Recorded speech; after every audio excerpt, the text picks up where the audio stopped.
For the subjects of our next story, it's truly a dog's life. Here's Martha Teichner. For Best in Show at the 150th Westminster Kennel Club Dog Show is the Doberman Pinscher. A very big ribbon for a very big honor, winning Best in Show. Look up here. But especially special this year, the 150th anniversary of the Westminster Dog Show. All of us that do this dream about winning this. You know, just like an NFL player dreams about winning the Super Bowl, this is our Super Bowl. For handler Andy Linton, Penny's win was his second Westminster Best in Show, 37 years after the first. A career-capping triumph as Parkinson's disease forces him to dial back. Oh, you're so nice. Is she always this nice? She's always that nice unless you're a burglar or a squirrel. She was so excellent, and she also stole my heart. For Best in Show judge David Fitzpatrick, the honor of choosing was a privilege earned. The Pekingese. A two-time Best in Show winner himself, most recently in 2021 with his Pekingese, Wasabi. This year was his 53rd Westminster.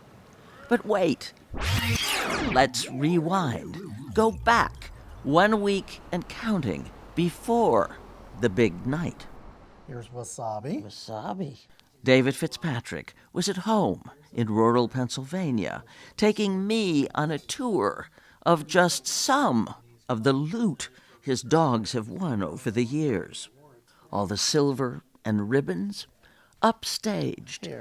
Here's a lovely little puppy. By the puppies. They're so Like a huddle. cute. You can't tell the heads from the tails. Have you ever seen Pekingese puppies?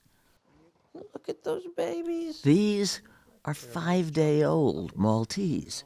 How old were you there? I think I was maybe 19. Fitzpatrick was obsessed with dogs as a kid in Wilmington, Delaware, but wasn't allowed to have one. So, as a teenager, he started working with other people's dogs. I was just immersed into this world of dogs and dog shows, and I was just so happy. You know, once I became, older and I wasn't living at home, I hated going home because every time I'd go home, my father would be like, when are you going to get a real profession? You just can't play with dogs your whole life.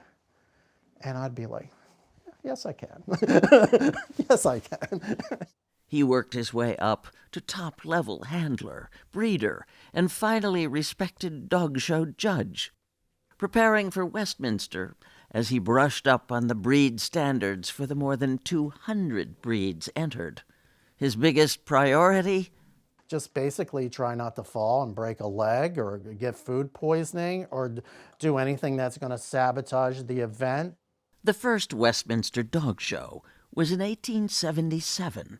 Its mascot then, its logo now, a pointer named Sensation. For most of its history, the show has been held at Madison Square Garden. Sure, there's the dog show, and it's serious, and it's important, and it's iconic, but what really thrills me is that so many people come together just because they love dogs. Every day can be Bring Your Dog to Work Day for Donald Sturz, president of the Westminster Kennel Club since 2022. He hasn't missed a Westminster since he was 10 years old, competing in junior showmanship. I was showing our dog Clyde, who was this big blonde golden retriever who I could barely see over the top of. I was unfortunately one of those children who had some challenging times in school. I had a lot of bullying experiences. After a difficult day to come home and the dogs are jumping up and down and the tails are wagging as a child, that's a wonderful counterbalance, right, when things are not so great otherwise. As Best in Show judge in 2022, Sturz picked Trumpet the Bloodhound as the winner. This way, Pablo. So we thought we'd ask him how a judge judges, demonstrating on my dogs, both bull terriers. Pablo wanted nothing to do with any of it. Oh, girly, are you ever special? But Girly, a rescue, You're going to go around the ring this direction. loved her moment in an honest-to-goodness Westminster ring. So the judge is going to be looking at the head, and as we know, a bull terrier has an egg-shaped head. Girly's show dog wannabe ambitions were rewarded with a ribbon. Oh my. Good girl. That was last Sunday afternoon. Meanwhile, at the New Yorker hotel, where most of the dogs and their people stay, a logjam in the lobby. What a beautiful dog. We happened upon Jet, a standard poodle, and his owner-handler, 23-year-old Gia Giuffrida. What are all the blue things? His hair is like 9 or 10 inches long, so it just keeps it protected while he's being a dog. On Monday, D for dog, day one, Bitch number 30. Bitch number 32. we saw two shows going on. The official one, the breed judging taking place in 10 different rings, and the unofficial and lovably goofy one in the benching area where dogs waited to compete. He'd do anything for me.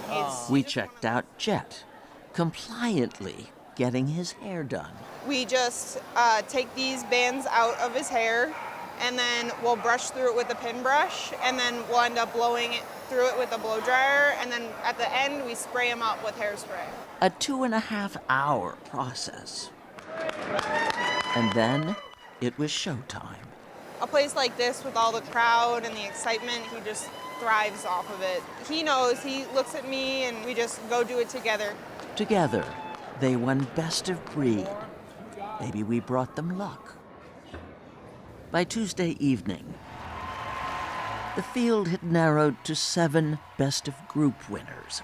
Wall-to-wall fans screamed and cheered as the finalists circled Madison Square Garden. New York crowds are pretty rambunctious, so I'm going to try to tune it out, yet, I don't know if that's possible. As David Fitzpatrick approached the ring, he had no idea which dogs were out there. The Best in Show judges sequestered. Until the big reveal. A good example of any breed is beautiful, really. Your heart skips a beat to see something absolutely near perfect that nature could be so kind to let happen. The Doberman Pinscher. But it was Penny's night.